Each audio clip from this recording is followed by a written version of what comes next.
ಪರಲೋಕದವುಗಳ ಕಡೆಗೆ ನೋಡುವಂತೆ ನಿಮ್ಮ ಆತ್ಮವನ್ನು ವಾಕ್ಯದಲ್ಲಿ ಬಲಪಡಿಸುವ ಅನುದಿನದ ಧ್ಯಾನ.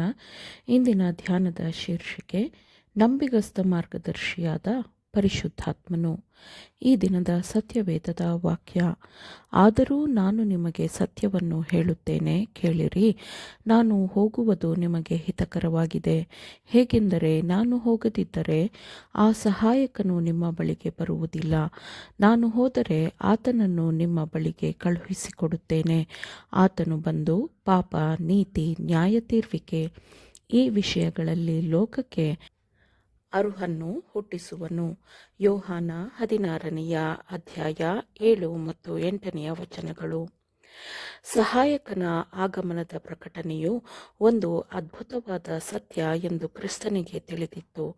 ಈ ಭೂಮಿಯ ಮೇಲಿನ ತನ್ನ ಸೇವೆಯ ಅಂತ್ಯವನ್ನು ಕ್ರಿಸ್ತನು ಸಮೀಪಿಸುತ್ತಿದ್ದನು. ಪಾಪವನ್ನು ಹೊರುವವನಾಗಿ ತನ್ನ ಮೇಲೆ ಹೊರಿಸಲಾಗುವ ಅಪರಾಧದ ಹೊರೆಯ ಪೂರ್ಣ ಅರಿವಿನೊಂದಿಗೆ ಕ್ರಿಸ್ತನು ಶಿಲುಬೆಯನ್ನು ದೃಷ್ಟಿಸುತ್ತಾ ಇದ್ದನು.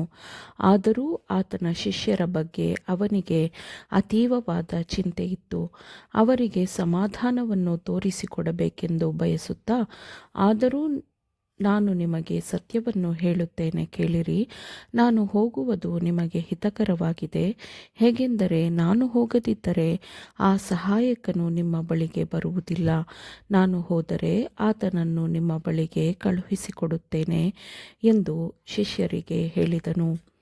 ಶತಮಾನಗಳಿಂದ ದುಷ್ಟತನವು ಸಂಗ್ರಹವಾಗುತ್ತಲೇ ಇದೆ ಮತ್ತು ಅದನ್ನು ಪರಿಶುದ್ಧಾತ್ಮನ ಪ್ರಬಲವಾದ ಶಕ್ತಿಯಿಂದ ಮಾತ್ರ ತಡೆಯಲು ಮತ್ತು ವಿರೋಧಿಸಲು ಸಾಧ್ಯವಿದೆ. ಪರಿಶುದ್ಧಾತ್ಮನು ಬದಲಾದ ಶಕ್ತಿಯಲ್ಲಿ ಅಲ್ಲ, ಆದರೆ ತನ್ನ ದೈವಿಕ ಶಕ್ತಿಯ ಪರಿಪೂರ್ಣತೆಯಲ್ಲಿ ಬರುತ್ತಾನೆ.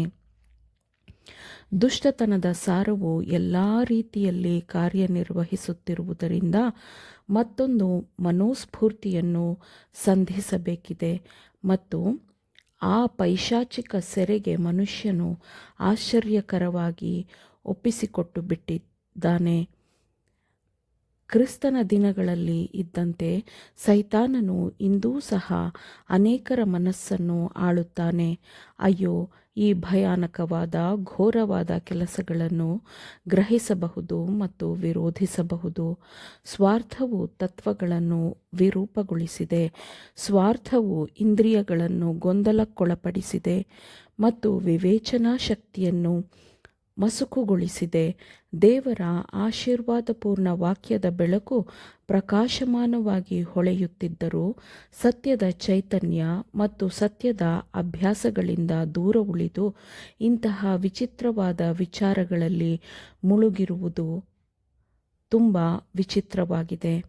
ಬೆಳಕಿಗೆ ಸಂಬಂಧಪಡದ ಗುಣಸ್ವಭಾವಗಳೆಂದು ದೇವರು ಪರಿಗಣಿಸಿರುವ ಪಾಪಗಳು, ಅಂದರೆ ಕಾಲಕಾಲಕ್ಕೆ ಎತ್ತಿ ತೋರಿಸಲಾದ ಪಾಪಗಳು, ಅನೇಕರ ಬಾಗಿಲುಗಳಲ್ಲಿಯೇ ಇದೆ.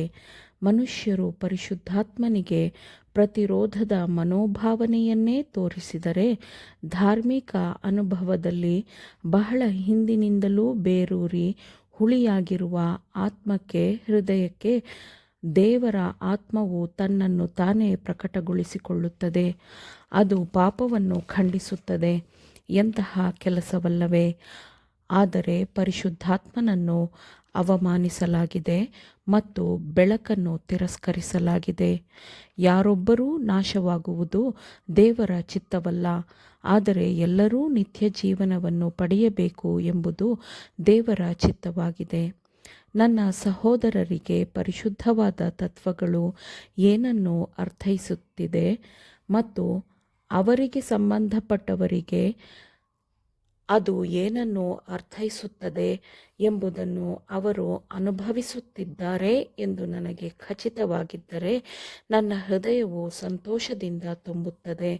ಯೇಸುವನ್ನು ತನ್ನ ಸ್ವಂತ ರಕ್ಷಕನನ್ನಾಗಿ ಸ್ವೀಕರಿಸುವ ಪ್ರತಿಯೊಬ್ಬ ಆತ್ಮವು ದೇವರ ಸೇವೆ ಮಾಡುವ ಅನುಗ್ರಹಕ್ಕಾಗಿ ಹಾತೊರೆಯುತ್ತದೆ ಮತ್ತು ತನ್ನ ಸಾಮರ್ಥ್ಯಗಳನ್ನು ಆತನ ಸೇವೆಗೆ ಮೀಸಲಿಡುವ ಮೂಲಕ ದೇವರ ಮೇಲೆ ತನಗಿರುವ ಕೃತಜ್ಞತೆಯನ್ನು ತೋರಿಸುವ ಪ್ರತಿಯೊಂದು ಅವಕಾಶವನ್ನೂ ಅದು ಸಂತೋಷದಿಂದ ಬಳಸಿಕೊಳ್ಳುತ್ತದೆ. ಆಮೇನ್. ದೇವರ ವಾಕ್ಯಗಳನ್ನು ಶ್ರದ್ಧೆಯಿಂದ ಆಲಿಸುವವರು ಮಾತ್ರವೇ ಆಗಿರದೆ ಪಾಲಿಸುವವರೂ ಆಗಬೇಕೆಂದು ನಿಮ್ಮನ್ನು ಉತ್ತೇಜಿಸುತ್ತೇನೆ. ಪರಿಶುದ್ಧಾತ್ಮನ ಸಹಾಯದಿಂದ ಆಲಿಸಿದ ನಿಮ್ಮೆಲ್ಲರಿಗೂ ಧನ್ಯವಾದಗಳು. ಮತ್ತೆ ದೈನಂದಿನ ಧ್ಯಾನಕ್ಕಾಗಿ ನಾಳೆ ಸಂಧಿಸೋಣ. ಆಮೇನ್.